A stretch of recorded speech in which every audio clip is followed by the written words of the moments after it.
प्रिय विद्यार्थियों, मैं आप सभी का स्वागत करता हूं।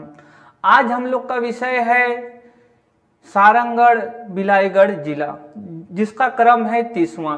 इससे पहले हम लोग मोहिला मानपुर अंबागढ़ जिले की बात कर चुके हैं, तो आज हम लोग सारंगढ़ और बिलाईगढ़ के बारे में बात करेंगे। आइए इसको शुरू करते हैं। उससे पहले ये प्रश्न तैयार किया गया है, इसको हम लोग अंतिम में हल करने का प्रयास करेंगे। तो ये देख रहे हैं, छत्तीसगढ़ सरकार द्वारा जारी किया गया सारंगढ़ बिलाईगढ़ का मानचित्र है, जिसकी गुणवत्ता अत्यंत ही घटिया है। इसके माध्यम से कोई भी चीज यहाँ समझ में नहीं आ रही है। लेकिन समझ में नहीं आ रही है तो क्या हुआ, इस मानचित्र से कुछ अंदाजा लगाया जा सकता है, और इसी अंदाजे और इससे जुड़े तथ्यों के आधार पर मानचित्र तैयार किया गया है। इसको आप यहाँ देखिए और यह आपके लिए महत्वपूर्ण होगा। तो आप यह देख रहे हैं कि यह जो वाला डॉट है, यह है बिलाईगढ़, और यह जो बिलाईगढ़ है यह पहले बलौदाबाजार जिले में शामिल था, और जो बलौदाबाजार जिला था वह रायपुर संभाग के तहत आता था। ये आप देख रहे हैं, तो यह है सारंगढ़, और यह जो सारंगढ़ है यह पहले रायगढ़ जिले के तहत शामिल था, और रायगढ़ जिला बिलासपुर संभाग के तहत शामिल था। यह जो आप देख रहे हैं यह है बरमकेला, और यह जो बरमकेला है यह भी रायगढ़ जिले के अंतर्गत था, और जैसा कि विदित है कि रायगढ़ जिला बिलासपुर संभाग के तहत है। तो यह तो इस जिले में 3 तहसील होंगे, बिलाईगढ़, सारंगढ़ और बरमकेला। तो उसमें से एक तहसील तो पहले बिलासपुर संभाग में शामिल था, और दो तहसील हैं यह बिलासपुर संभाग में थे, और जो बिलाईगढ़ तहसील था वो रायपुर संभाग में था। तो यहाँ आपको यह ध्यान में रखना है कि यहाँ पर 2 संभाग इन्वॉल्व हैं, एक तो यहाँ से रायपुर संभाग, और इन दोनों को मिला दें तो बिलासपुर संभाग है। अभी हम लोग इस जिले के भौतिक विन्यास को पहले जान लेते हैं। तो भौतिक विन्यास में यानी कि इस जिले के सीमावर्ती क्षेत्रों के बारे में, कौन कौन से जिले, क्या यह किसी राज्य को भी स्पर्श करता है या नहीं, और अगर करता है तो किस राज्य को, और छत्तीसगढ़ के किन किन जिलों से अपनी सीमा साझा करता है, ये भी तो हम लोगों को जान ही लेना चाहिए। तो यह जो भाग आप देख रहे हैं, तो इसके उत्तर में यह शक्ति जिला को स्पर्श करेगा।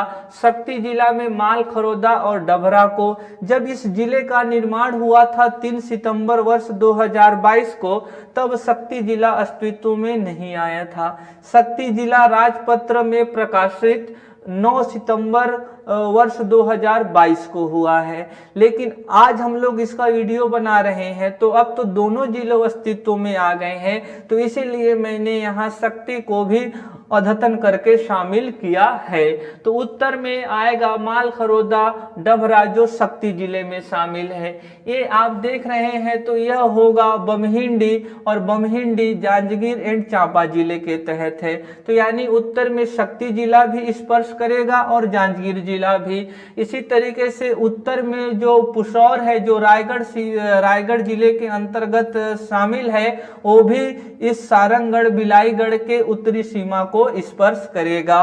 पूर्वी सीमा को स्पर्श करने वाला अंबा भवना क्षेत्र है, जो जिला बरगढ़ में शामिल है, और जिला बरगढ़ उड़ीसा में शामिल है। नीचे वाला संपूर्ण क्षेत्र महासमुंद को स्पर्श करेगा, और महासमुंद में भी कौन सा क्षेत्र, तो सरायपाली क्षेत्र को। और पश्चिम वाले भाग में देख रहे होंगे तो कसडोल है, जो बलौदाबाजार के तहत है, जो सारंगढ़ बिलाईगढ़ के पश्चिमी सीमा को स्पर्श करेगा। भौतिक विन्यास जान लेने के बाद अब हम लोग जान लेते हैं कि यहाँ से कौन कौन सी सड़क गुजरती है। थोड़ी सी ऊपरी जानकारी, तो आप ये देख रहे हैं कि आप NH 130B पकड़कर बिलाईगढ़ से सारंगढ़ पहुंच सकते हैं। इसके आगे आप NH 130B से नहीं जा सकते, क्योंकि रोड ही खत्म हो जाती है। इसके आगे अगर आपको बरमकेला की ओर जाना है, तो आपको स्टेट हाईवे 13 लेना होगा, और और अगर आपको सारंगगढ़ से रायगढ़ जाना है तो आपको NH-153 लेना होगा। इसी तरीके से अगर आप सरायपाली से शक्ति जाना चाहते हैं तो आप स्टेट हाईवे 16 के जरिए भी जा सकते हैं। तो यह मोटा मोटा मानचित्र है इस नवीन जिले का, जिसको आपको बनाना चाहिए और अपने मस्तिष्क में आत्मसात कर लेना चाहिए। आइए अब इस जिले से जुड़े तथ्यों को हम लोग जान लेते हैं। अभी इसके इतिहास पर, इसके भौगोलिक स्थिति पर मैं यहाँ प्रकाश नहीं डालूंगा। हम लोग इस जिले से जुड़े तथ्य जो परीक्षा में आ सकते हैं, जो महत्वपूर्ण होते हैं, हम लोग उसी पर बात करेंगे। तो इस जिले की घोषणा 15 अगस्त वर्ष 2021 को माननीय मुख्यमंत्री श्री भूपेश बघेल जी ने किया था और यह वादा पूरा हुआ 3 सितंबर वर्ष 2022 को। तो इस जिले की तिथि क्या है? 3 सितंबर वर्ष 2022 और घोषणा कब था? तो 15 अगस्त 2021 तक। ये भी आप यहाँ जानेंगे। तो यह जो 2000 यहाँ जो ये दो बिंदु है, ये दो बिंदु अत्यंत ही महत्वपूर्ण है कि एक तो यह है कि ये जो सारंगगढ़ तहसील है और ये जो बरमकेला तहसील है वो दोनों रायगढ़ जिले के तहत आते थे और जो रायगढ़ जिला है वह बिलासपुर संभाग के तहत आता था।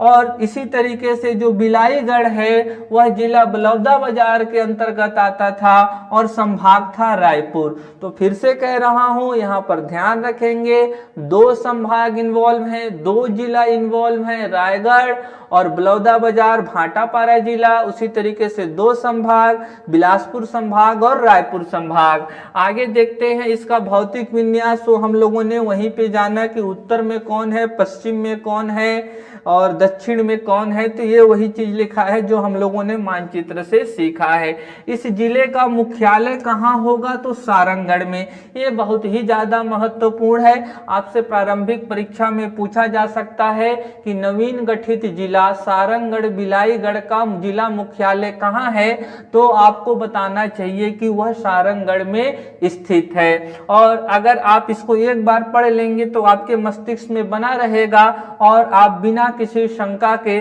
प्रश्न को बड़े ही सहजता से हल कर पाएंगे। तहसील, कितने तहसील? 3 तहसील हैं। अब अगर 3 तहसील हैं तो वे कौन कौन से हैं? प्रश्न तो ये भी उठता है। तो सारंगगढ़ है, बरमकेला है और भिलाईगढ़ है। यहाँ पर 2 उप तहसील भी हैं। कौन कौन से? कोसीर है और भटगांव है। अगर आप कोसीर और भटगांव को जानना चाहते हैं तो कोसीर और भटगांव आपको यहाँ पर मिलेगा। भटगांव इधर मिलेगा, कोसीर इधर मिलेगा। तो इसको भी आप यहाँ फाइंड कर सकते हैं। आगे बढ़ते हैं और अन्य तथ्यों को भी जानते हैं हम लोग। तो हम लोग ने यहाँ तक जान लिया था। अब जनपद पंचायत के बारे में जान लेते हैं। तो जनपद पंचायत में सारंगगढ़ है, बरमकेला है और भिलाईगढ़ है। तो 3 जनपद पंचायत भी हैं, 3 तहसील भी हैं। मुख्यालय सारंगगढ़ में है। भौतिक विन्यास देख ही लिया है। तिथि भी 3 सितंबर 2022 बहुत ही ज्यादा महत्वपूर्ण है यह प्रारंभिक परीक्षा की दृष्टि से, क्योंकि अभी आप जानते हैं कि मोहिला, मानपुर, अंबागढ़, सारंगगढ़, बिलाईगढ़, मनेन्द्रगढ़, चिरमिरी, भरतपुर, शक्ति, छुई खदान, गंडई, खैरागढ़, इन 5 जिलों का गठन हुआ है। अगर आप इनकी तारीख से देखेंगे तो सबसे अधिक प्रश्न बनने की संभावना है मुख्य परीक्षा में। अब ये जिला क्यों गठित किए जा रहे हैं, इनका आधार है, गठन करना चाहिए या नहीं करना चाहिए, वो मुख्य परीक्षा और साक्षात्कार का विषय है। मैं बार बार कहता हूं, जो घटना होता है वो प्रारंभिक परीक्षा की दृष्टि से महत्वपूर्ण होता है और जो घटना के परिणाम, कारण, निष्कर्ष जो होते हैं वे मुख्य परीक्षा और साक्षात्कार की दृष्टि से महत्वपूर्ण होते हैं। तो यहाँ आप देख रहे हैं इस जिले की जनसंख्या कितनी होगी, तो 6,17,252 और यह वर्ष 2011 की जनगणना पर आधारित होगा। अब इस नवगठित जिले से जुड़ी कुछ विशेष बातें हैं, उनको एक एक करके हम लोग जान लेते हैं। तो पहला तो इस जिले से जुड़ा जो तथ्य है कि इस जिले में रामनामी समुदाय के लोग व्यापक तौर पर निवास करेंगे। यह जो समुदाय है अपने पूरे शरीर में प्रभु श्री राम को आराध्य मानकर पूरे शरीर शरीर में राम नाम का गोदना यानी कि टैटू गुदवा लेते हैं और इस तरीके से अपने भक्ति भाव का प्रदर्शन करते हैं प्रभु श्री राम के प्रति। लेकिन आजकल यह जो परंपरा है वह विलुप्ति के कगार पर है। जो 21वीं सदी के जो नवयुवक हैं वो पूरे शरीर पर राम नाम की गोदना की जगह पर अन्य जानवरों के टैटू बनवाना पसंद करते हैं। साथ में कुछ नवयुवक ऐसे होते हैं जो परंपरा को जीवित रहने के लिए 2-3 नाम गुदवा लेते हैं। लेकिन उन नवयुवकों का तर्क भी सुन लेना वाजिब है। वे जो नवयुवक होते हैं वे काम की तलाश में अपने मूल क्षेत्र से बाहर की ओर जाते हैं, कभी कभी वे अन्य राज्यों में भी जाते हैं और अगर वे अपने शरीर में इस पूरे राम नाम की गोदना गुदवा लेते हैं तो उनका मानना है कि वे अन्य लोगों से पृथक रूप से दिखने लगते हैं जिन्हें उन्हें परेशानी होती है। तो ये कारण है। लेकिन आपको यह पता होना चाहिए कि राम नामी समुदाय व्यापक रूप से कहाँ निवास करेगा, तो सारंगगढ़ बिलाईगढ़ जिले में। इसमें जो दूसरा तथ्य है कि इस जिले का जो संपूर्ण अर्थव्यवस्था होगा वह महानदी पर टिका होगा। अभी महानदी पर टिका होगा क्योंकि अगर यहाँ उद्योग भी होंगे, कृषि होंगे तो सबके लिए जल की आवश्यकता होगी और उस जल की आपूर्ति महानदी कराएगा। ये भी आपको अच्छे से समझ लेना चाहिए। महानदी इस जिले का ही नहीं पूरे मध्य छत्तीसगढ़ का ही जीवनदायिनी नदी है। आगे देखते हैं तो ये जो सारंगगढ़ बिलाईगढ़ जिले में ही सारंगगढ़ तहसील के अंतर्गत अब गोमाडा अभयारण्य आ जाएगा और यह गोमाडा अभयारण्य पहले रायगढ़ जिला के अंतर्गत आता था। तो ये भी तथ्य आपको अपने मस्तिष्क में बसाकर रखने चाहिए। यहाँ जो चौथा बिंदु आप देख रहे हैं, चौथा बिंदु है यहाँ पर सारंगगढ़ बिलाईगढ़ क्षेत्र में मनाई जाने वाली दशहरा, विशेष रूप से सारंगगढ़ में। साथियों, हमारे देश में जो दशहरा है वो बहुत ही महत्वपूर्ण होता है और देश भर में कुछ ऐसे दशहरा उत्सव हैं जो अद्भुत हैं। उनमें से एक मैसूर है, दूसरा हिमाचल प्रदेश में मनाया जाने वाला दशहरा है और तीसरा है बस्तर में मनाया जाने वाला दशहरा। और एक अद्भुत दशहरा है जो सारंगगढ़ में मनाया जाता है, लेकिन उसको उस तरीके से प्रसिद्धि नहीं मिली जैसे बस्तर के दशहरा को मिली है। सारंगगढ़ में मनाए जाने वाले इस दशहरा में जो गतिविधि होती है वो बहुत ही रोचक है।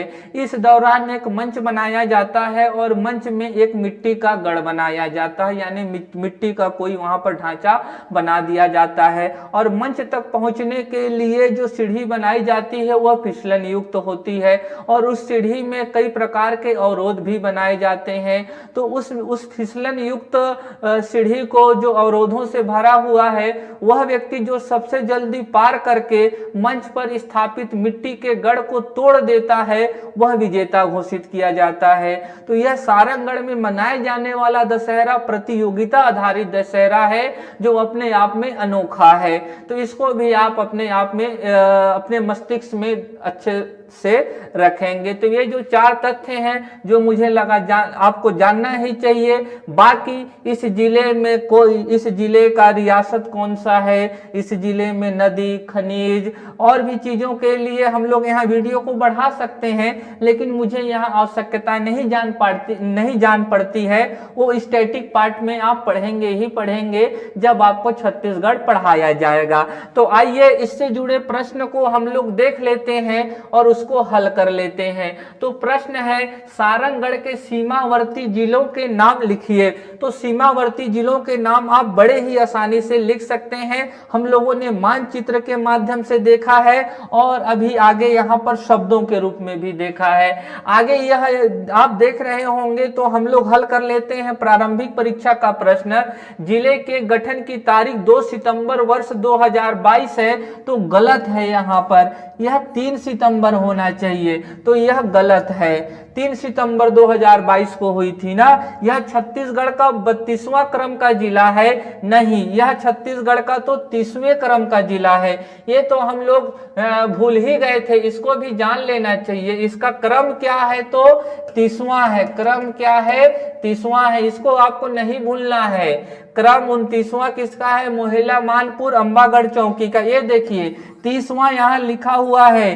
प्रिय विद्यार्थियों, इसको मस्तिष्क में जरूर रखिएगा। गोमाडा अभयारण्य सारंगगढ़ तहसील में स्थित है। जी हाँ, पहले तो रायगढ़ में था, अब कहाँ होएगा, तो सारंगगढ़ तहसील में। तो ये भी गलत था, तो यानी कि केवल कथन 3 सही है, यानी कि विकल्प 3 सही होगा। तो साथियों, अगर यह वीडियो आपको पसंद आया होगा तो आप इसको जरूर शेयर करिए, इससे हमारा प्रोत्साहन होगा। और आज के लिए बस इतना ही, धन्यवाद।